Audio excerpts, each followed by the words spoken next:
go. Here we are. Feeding the ducks. That's the song. Tell you guys that all the time, don't I? So welcome. Thank you for joining me on the Coffee Corner, and come on in and join me. Grab a cup of coffee, grab a cup of tea, water. Maybe it's evening you're watching me. Maybe it's something else you want to grab. So grab that, So sit back, relax. Let's just have a chit chat on the craziness that is happening right now. We've got a little bit of a buildup happening. a little bit. So weird shift energy. We have the moon, it's leaving Leo. So it's, the heart energy and the bursting of energy, and it's going into Virgo. So weird stuff, especially as the sun or as the moon is saying goodbye to Venus and saying, bye-bye, baby.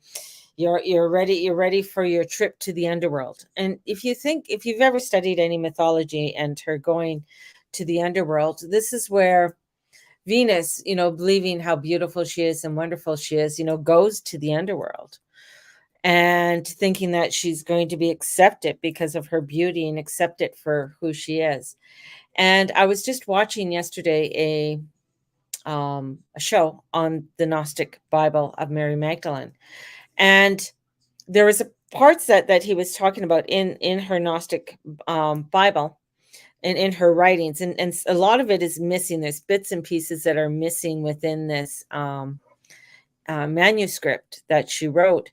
And one part that he's talking about her being, it's almost like she was being stripped as well, Mary Magdalene. And, with Venus going retrograde on her feast day, I think this is quite fascinating.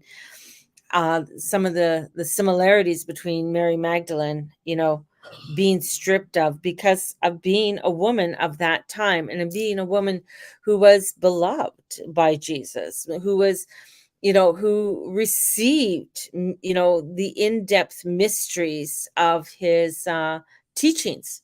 He told her things that he did not tell the other disciples, right?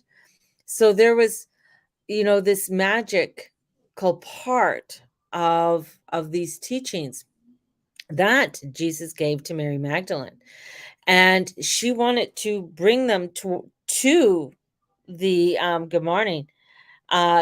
She wanted to bring this information to the disciples, and Peter was more than willing to listen. He wanted to hear them, but later discredit her. It's almost like, yeah, give it to me, but you're a woman, but you can't teach beside me, because of the times.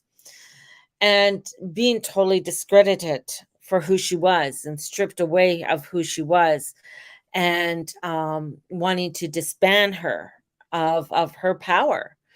And Mary Magdalene had great depth and power and education. And, that she learned from her mother, that she learned from her, past, and being stripped away and sort of cast aside. And this is where when Venus goes into the underground, she has to go through these gates. And each gate, she has to take something off. So she takes her jewelry off. Then she starts to take her clothes off, to get through the next gate and the next gate. So all of these gates that she takes off until she gets to the very last gate. And as they enter into the last gate, Venus is put onto a meat hook. She is stripped, literally, her skin, everything, like she's stripped right down and tortured. So through these 40 days and 40 nights, she's going through this huge torturing of transformation. And it isn't until these, I think they're flies, that can get through to the underground, because once you're in the underworld, there's no escaping, and convinces Hades to release her and let her go. And then she rises back up. And of course, all the gods and everybody thought, oh no, she's not going to be able to come back again. There's no way she can come back again, but she does.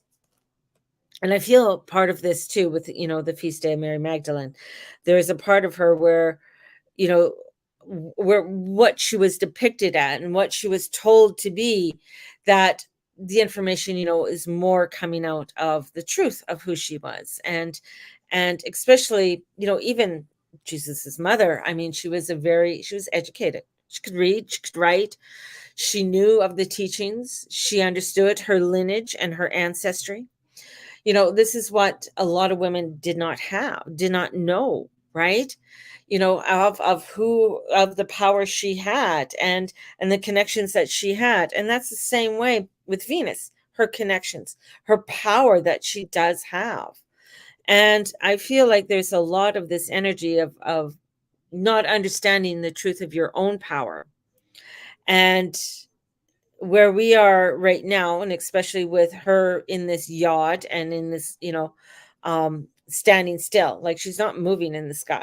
There's no movement, where of releasing her power, like just releasing her power. And a lot of what is happening, especially with Leo, but also with the moon going into Virgo, this is us getting to be aware of our own self-inflicted pain, and how we self-inflict the pain upon our own self, and how we um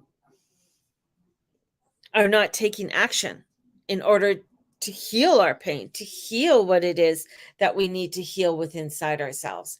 And this Venus coming forth is going to be teaching us to really come into the depth of our healing, come into the depths of what it is that we need with our talents and skills to come in alignment with, and drawing the boundaries, you know, who is of good and who is of bad, and really staying in our light, where we know that the bad is the bad. Like there's nothing, that's there, but I need to be over here. I need to be in my light. I need to be in my own discernment and the courage to face the new humanity that is coming forward.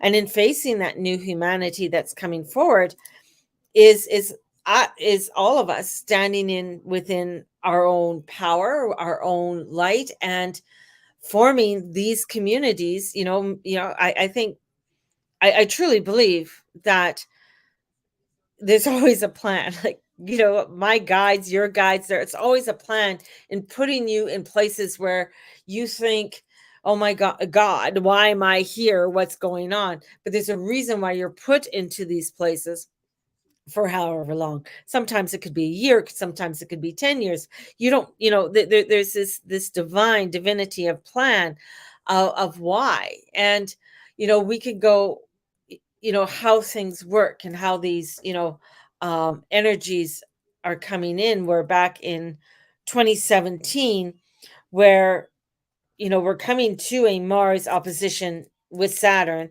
Back then, there was a Mars opposition in Saturn, different signs, but both mutable. And we're coming into this energy of what it is that we are wanting to create, right? And it's very Neptunian energy. And Jupiter being in Taurus, it's about the manifestation of the life that we want to reach for. And this Mars is going to be intense, and it's coming into this intenseness today. And this is the big buildup. This is the buildup of what's happening. And as shit is going to start, and shit, I was meant to say shift, as we come to Saturday opposes, with this energy. So there's this shift of energy that's coming in. And with this Venus retrograde having to teach us how to be within our light, even within the shadow, And I think there's this boundary, this line, this energy where we're stepping through this veil. We're stepping through this veil.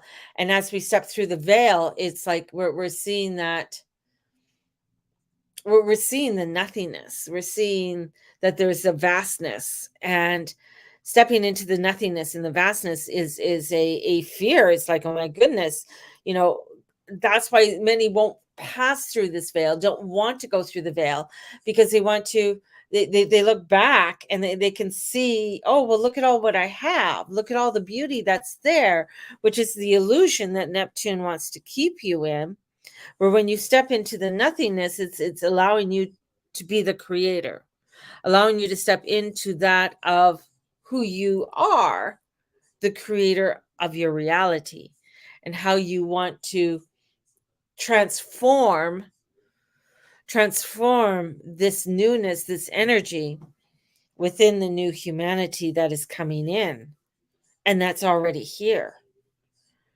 And a true understanding of who we are. And this is where, it's not to hold on to anything tightly, because of Uranus, the unpredictability will bring in something that we never even thought of, that we never even phantom. So you hear about all of these things that are being shot out at you, and you're just like, okay, all right, well, they're telling me about all of this, but there's still this unknown. There's still this vastness that is there that we need to just allow them to play on their playground. That's their playground, where I'm stepping into this light, this newness, and this is what they're showing me. And this is mindful of what, this is being mindful of what you're posting, what you're putting out there. And just, a lot of posts that I've been posting have been quite humorous. Like, there's a lot of humor in some of my posts that I've been posting on Instagram, and that it's allowing for that humor to happen, because it's through the laughter and through the joy that things are transformed. Nothing overly too intense, or at least I'm thinking I'm not doing things overly too intense on a spiritual level, but just bringing in that more of a reflection of having a good time, because it is crazy. It is, this energy that's coming in, and with Mars being with Pallas Athena in Virgo, and we have Mars conjuncting with Pallas, and it's, with the royal star Regulus, because he's, it is in Virgo now. We have this link and a deep journey that's unfolding for us all with this. And we have to, as I say, we need to access the discernment within our own selves, within our own abilities. And Saturn's there, and then Chiron, these are heavy hitters. This is energy, with the North Node coming in with Chiron, bringing in that heavy hitter of the biggest stuff, the wounds, the pains, the lessons, the shame, the lack of mastery. And the key with this and Mars is being able to see and face these things, being able to see and face this vastness that's coming forward, and without collapsing into and fussing with them, fussing with our shame, or without running away from them and denying them, and refusing to see our shifts that are coming forward. And can we be, with what is arising right now? Can we be with this, and like a loving mother who holds her melting down child and helps them emotionally regulate without getting taken over by the emotions? And that's a big one. Not getting taken over by the emotions. When I did neuro-linguistic programming, when I went in a weekend thing, and one of the things that we want to do when somebody's injured or somebody's crying is that we want to rush in, and we want to hold them and let them know it's okay, instead of allowing them to process it. It's like a child having a temper tantrum. It's like sometimes you just got to let them have it. Just let them go for it. Just, okay, yell, scream, until they work it out, and they're like, oh, I got to work that out. And I think that's where we are. And that's part of the shadow, is that this is not easy work. And asking any mother with a melting down child, it's not easy work. It's not easy work when they're freaking out. And I can remember when I had to hold my daughter because she was freaking out so bad. And I just had to hold her because I was afraid of her hurting herself. and just allow her to let go of whatever it was that she had to process. This is what the shadow work is all about.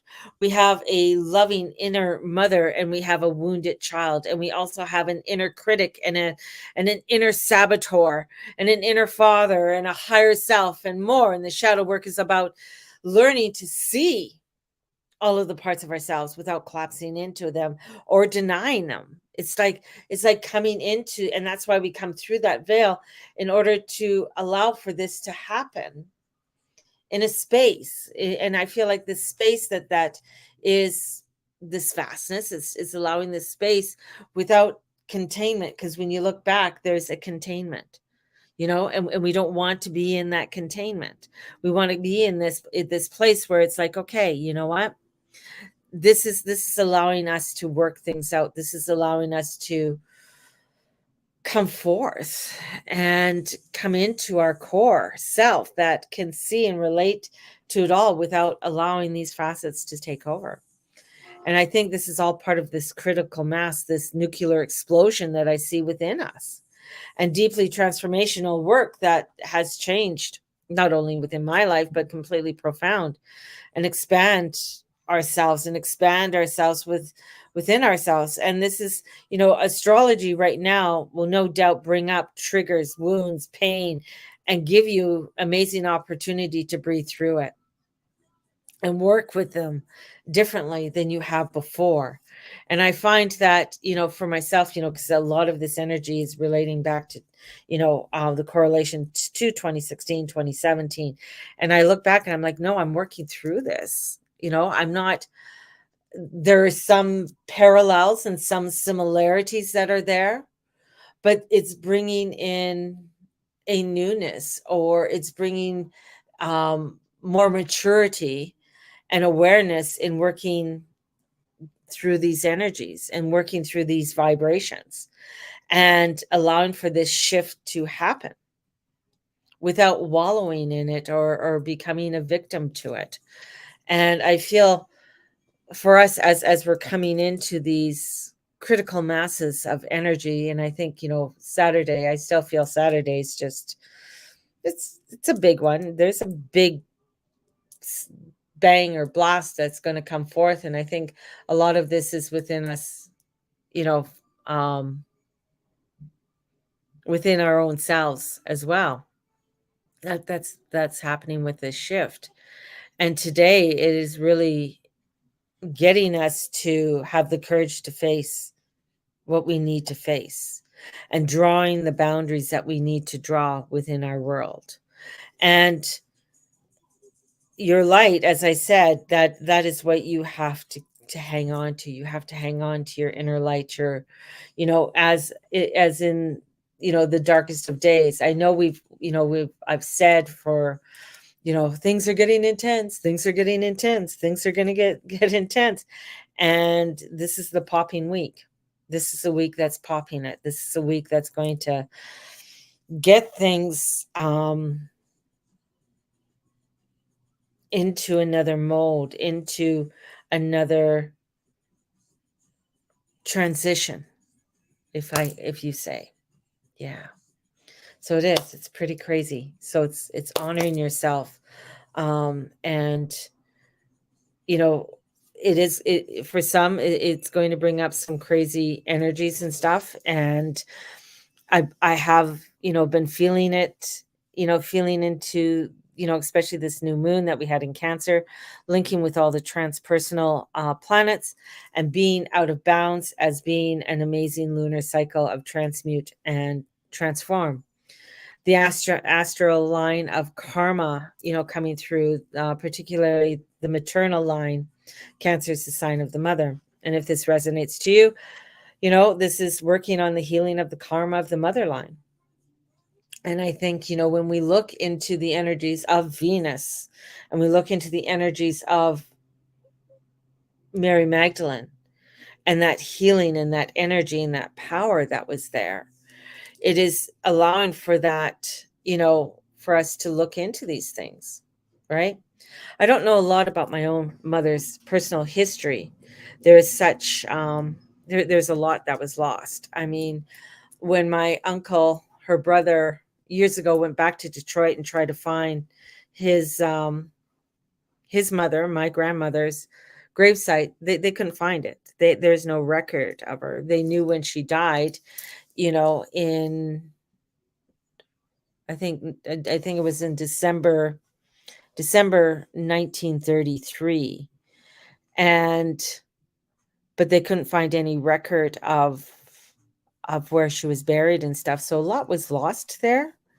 And even when my mother, because she married a Canadian during World War II, and so at that time he became a Canadian citizen. So years later they had to get my mother's Canadian citizenship after, I don't know, like 40 years of marriage or something. And as mom was looking into things, that she discovered that her brother's last name, his dad wasn't the dad that he thought was his dad. It was really weird. I didn't get all of it because my mom didn't want to share it, right? Sharing your history is so important. Sharing that, because it helps with the healing. It helps with the healing. When you read anything, if you read the Old Testament or if you go into any um, ceremonies and stuff, they talk about their ancestors. They talk about, their mother, their grandmother, their great grandmother. There's a lineage there, right? And I think that's why places like ancestral.com and people wanting to know their DNA is such a huge thing, because so many of us don't know it, and we're hungering to discover. We're hungering to discover that part of ourselves, that origin. What is that origin? Of who and where we came from. I get lost in watching archaeological digs, and I'm always watching the digs in England and in Ireland and Scotland, and how vast, England is. For an island, there's so many diversities when it comes to um, the weather and the temperament and all of that within it. And I just like so fascinated with it, right? I'm so drawn to it more so than, where I have people who are drawn to Egypt and Egyptology and the Greeks. And, my daughter's very drawn to Greece. She's always interested in what's going on in Greece and the ancient sites and things, right? So it's like we're drawn to wanting to know and understand the past. Yet within our society today, they want to cut you off from that. They don't want you to see it. They don't want you to be a part of that or know that. And that's part of understanding that of our humanity, that of who we are as humans. And coming to those origins and coming to that. And then with Venus coming into or going, to the Leo and retrograding, we're discovering these parts of ourselves, especially the maternal part, especially that part of our mother, mother, our grandmother. If you think about it, just this craziness is that every woman holds, when she's born, all the eggs that she'll ever have. That's it. In your ovaries. That's it. All those eggs. And by the time when you go into menopause, that means you have depleted all your eggs. You've shedded them all through your menstrual cycle. That's it. No more. Mother Nature says that's it. You got your eggs. That's all you get. And you think that your essence, if you go back, you were in your mother. And if your mother was in her grandmother, then you were in your mother. And if your grandmother was in your great grandmother,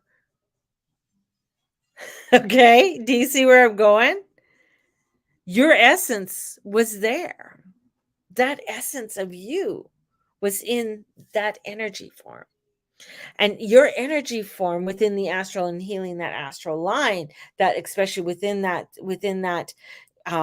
history and with that DNA, you in some way absorbed all of these parts of these beautiful, powerful women.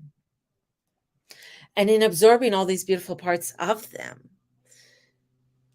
now you're at a time where it's like, I need to heal, I need to love, I need to create and stand in the power of my light in order for me to transmute and transcend into creating something even greater than my own self.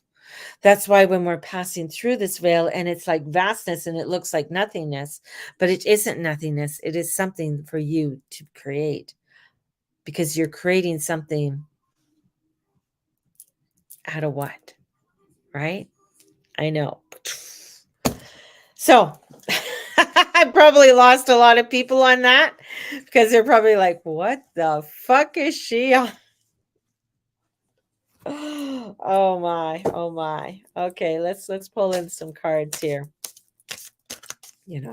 So if you're wanting in on my sale, which ends on Sunday, 2 1-hour readings for $150, let me know. Definitely, I don't think I can book people in today, but I do have time tomorrow. There's some openings tomorrow, and then I have so just we'll work with schedules and stuff, and we'll get it all done. All readings are to be done by October 31st. So, and you can share these readings, right? Still here, it's still listening. Charlene, she's like, I'm still here. Oh my God.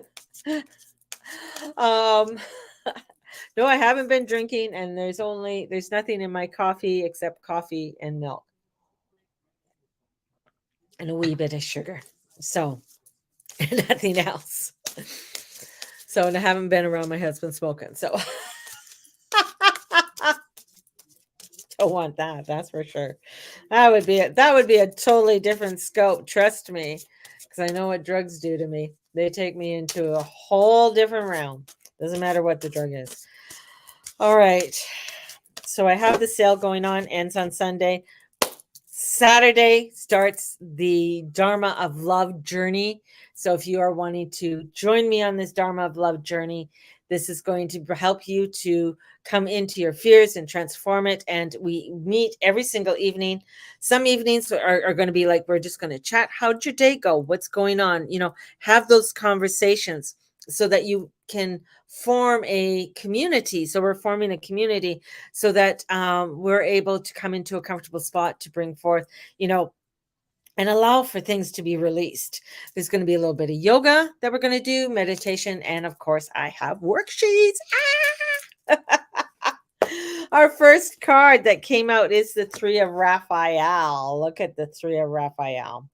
So Raphael is bringing in celebration, community, happy announcements, things along that. The Three of Raphael is the Three of Cups. It's the emotion that comes through. It's the intuition, the connection, it's the celebration. So you're wanting to form a community, you're wanting to have the connection. And within that connection, we have, again, the Nine of Waters. So the Nine of Waters is bringing in your wishes, your dreams. What are you dreaming? Through your community helps you to create, helps you to bind what it is that you're wanting to manifest, that you're wanting to have and to hold, right? It's within that. And if you're just trying to do it out there on your own, and there's some things you could do out on your own, but it's really nice to have a community. It's really nice to have something to fall back on, or to have the wise woman within the group that you can go and ask questions to, and things along that line. And we're all wise women, so we all have that within us, right? So it's allowing for us to step into it, and as we do it, comes the fire, the lightning, Gabriel. It's standing up for what you believe in, because when you are starting to create something, when you are starting to bring forth your dreams into reality, you got to stand within your power. You got to stand within your fire and your light, because you got to claim that power. You got to claim it and say, this is mine, and this is what I'm going to create, and this is what I'm going to do. And it's not in vanity, and it's not in being a bitch, but it might be to others, because that is their perception. So many are like, "Ooh, look what they have, look what they have, look what they have." And they want to bring you down, want to knock you down. But this is you standing in that light and standing in that power for who you are, because it's perspective. Perspective. Whoa, it's the hangman coming in. Better way of doing it. Pause, reflect, dare to be different, dare to be unique. Allow yourself to be that beautiful shining light. Because not everybody's going to like what you do. Not everybody's going to like what you say or be or whatever. That's okay, because I'm not going to like everything anybody else does either. Some things people do that pisses me off, right? That's fine. But we're coming together. We want to come together in this harmony and this love and this joy, and dare to be different, dare to stand up and be that shining light. All right. So on that note, I'm going to send you guys off with so much love. May the Lord Lady watch over and bless you, and all that you say and all that you be and all you do. If you're interested in anything that I am doing, get a hold of me, DM me, contact me at thegurumama@gmail.com. God bless, and the goddess bless you. Bye-bye.